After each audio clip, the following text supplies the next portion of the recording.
If you've been here before, you already know the shape of these decodings. One thread, pulled to the end. Today is not that. Today we go deeper than usual. This one is longer, and it's built in chapters, because what I want to show you doesn't fit in a single line. It's a sequence. 5 movements. 5 things your body was built to do every day and has quietly stopped doing. If you're new here, welcome. You picked the right one to start with. And a note on this new format.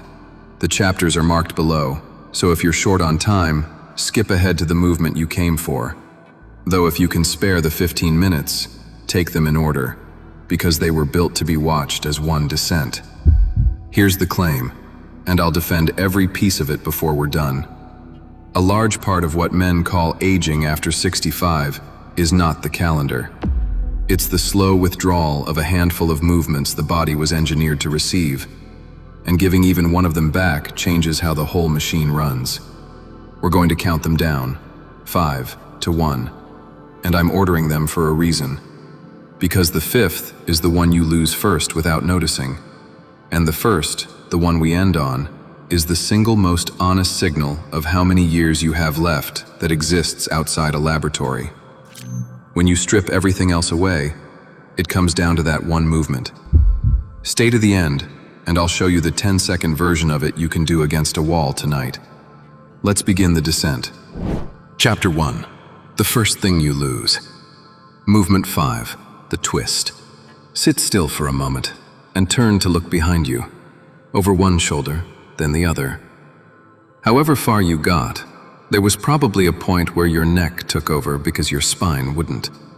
That rotation is the first thing a man loses, and the last thing he notices, because nothing about modern life ever asks for it. You face forward at the wheel, forward at the desk, forward at the screen. The spine was built to rotate. The mid-back especially is a stack of joints designed to wind and unwind. And a joint that is never taken through its range slowly forgets it has one. The discs between those vertebrae have no blood supply of their own. They feed on motion, drawing fluid in and pushing waste out as you move. Rotation is part of how they stay fed. Weld the spines straight for years, and you don't just lose the turn. You starve the tissue that makes the turn possible. The old practices knew this without the anatomy. The seated twists of yoga, the spine wrung out like a cloth, weren't flexibility for its own sake. They were maintenance for a structure the practitioners understood would seize without it. Every throwing culture, every art built on turning to strike, trained rotation as power. Reclaiming it is unglamorous. A slow, controlled turn of the trunk, both directions, taken to the honest end of the range, and no further. Do it, and the stiffness that you'd filed under age starts to lift within days. But rotation is only the surface. Underneath it is a pattern you lost more completely, and it's the reason your back hurts. Chapter 2. The bend you gave to chairs. Movement 4. The hinge. Watch how a man over 60 picks something off the floor, and you'll usually see him round his back to reach it. Watch a small child do the same thing, and you'll see something else entirely. The hips fold back, the spine stays long, the whole load runs through the largest muscles in the body. That folding at the hip is the hinge, and it is the single most important pattern the body owns for moving weight safely. The posterior chain, the glutes, the hamstrings, the muscles running up the spine, was built to be the engine of it. But a life in chairs teaches a man to bend from the lower back instead, because sitting shuts the glutes off and they forget how to fire. So the small, vulnerable joints of the lumbar spine end up doing the job the powerful hip was designed for. That is not aging. That is a movement pattern that was quietly overwritten. Every culture that worked the ground kept the hinge, bending to plant, to grind, to lift 100 times a day, from the hips, spine long. They never trained it. The work was the training. We removed the work and kept nothing in its place. Grooving it back is simple to describe and humbling to do. Push the hips back as if reaching for a wall behind you. Let the knees soften, keep the spine long, and stand by driving the hips forward. Feel the back of the body do the work instead of the low back. Get that pattern back, and a whole category of "my back just does this now" often turns out to be reversible. And once the body can bend correctly, the next question is whether it can still pull, because that answer is written in your hands. Chapter 3. What your grip is telling you. Movement 3. The hang. Here is something strange that the data keeps confirming.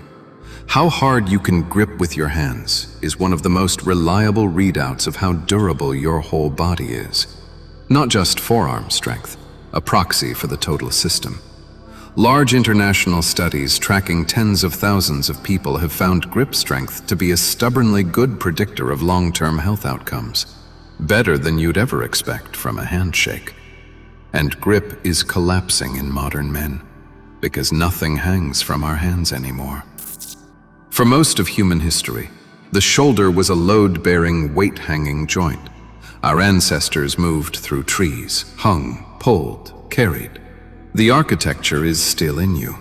The shoulder that can bear your full body weight from an overhead bar. The grip built to hold it. We simply stopped asking, and the capacity drained out. The movement that reverses it is the least complicated thing in this entire video. You hang, both hands on a bar, and you let your weight settle and pull the arms long. Two things happen at once. The grip and the whole shoulder girdle load under body weight the way they were designed to. And the spine, compressed all day by gravity and sitting, decompresses, the vertebrae drawing apart. The discs given a moment of traction they never otherwise get. Start with a few seconds of assisted weight and build. A body that hangs a little every day is maintaining a system most men let vanish entirely by 70. But hanging is an upper body test. The next movement asks the whole machine a question at once, and most men over 65 already can't pass it cleanly. Chapter 4. Can you still get off the floor? Movement 2. The rise. Lower yourself to the floor and stand back up without using your hands, your knees, or anything to push against. However easily you did that, or didn't, you just performed one of the most complete self-assessments the body offers. A researcher named Araújo built a formal version of exactly this, the sitting rising test, and found that how well adults in the second half of life could get down to the floor and back up tracked meaningfully with how long they went on to live. It makes sense the moment you break it down. Rising from the floor unassisted demands leg strength relative to your body weight, hip and ankle mobility, balance, and coordination, all firing together. It is the whole machine, reporting in one act. For nearly all of human history, this was invisible because it was constant. People lived close to the ground. They sat on it to eat, cross-legged or in a deep fold. They rested in a squat. They rose from the floor dozens of times a day without a thought. The chair removed every one of those repetitions. What we call the stiffness of age is, in large part, a body that hasn't been asked to get off the floor in 20 years. So ask it, carefully, near a support, lowering and rising as smoothly as you can manage, using as little assistance as you need and a little less over time. It rebuilds strength, mobility, and coordination in the same movement. Which brings us to the last one. Because if the rise tests the whole machine, the final movement isolates the single system that predicts, better than almost anything measurable, how the rest of your life is going to go. Chapter 5. The 10-second verdict. Movement 1. The stand. Stand on one leg. That's it. Lift one foot from the floor and hold. Count. For most men under 50, it's effortless and faintly ridiculous. Somewhere after that, it stops being either. In 2022, Araújo's group published something that landed hard.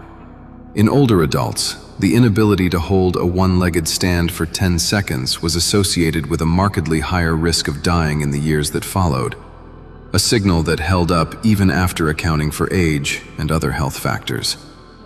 A 10-second stand, quietly outperforming things we take far more seriously. It works as a verdict for the same reason the rise does, only sharper.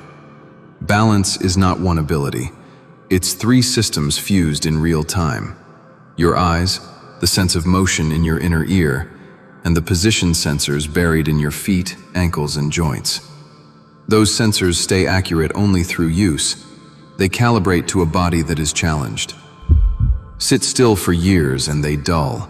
The corrections arrive late, and a stumble that a younger nervous system would have caught becomes a fall. And the fall is the hinge the whole second half of life can turn on. The event that too often separates independence from everything after it. This is the movement the ancients guarded most deliberately. The tree pose, held on one leg until the body went quiet. The standing practice of the internal martial arts, rooting through a single foot. The crane stance. They were training the exact system this 10-second test measures, centuries before anyone could measure it. And here is why the whole countdown ends here. You can lose the twist and adapt. You can lose the hinge and compensate. But balance is the one system whose failure ends the game outright. And it is also one of the most responsive to being trained. Stand next to a wall or a chair. Lift 1 foot an inch. Hold what you can, 5 seconds, 10, then switch. Add a little each week. Within weeks, the sensors re-sharpen, and the handrail starts to feel optional again. When everything else is stripped away, this is the one it comes down to. 5 movements. The twist your spine forgot. The hinge you gave to a chair. The hang your shoulders were built for. The rise that tests the whole machine. And the stand that predicts more than any of them. None of them can be bought. None needs a gym. Every one was normal for every man who came before you, and every one has been quietly deleted from a modern life. Which is precisely why giving them back works. You don't install all 5 tomorrow. Take the last one, the stand, tonight against a wall. Add the next when it's ready. The body isn't asking for much. It's asking for the inputs it was built to receive, and it will answer faster than you expect. 2 things in the comments: your age and the country you're decoding this from. I read every one. And tell me, honestly, could you stand on one leg for 10 seconds just now? First try. No judgment. I want to see where this signal is landing.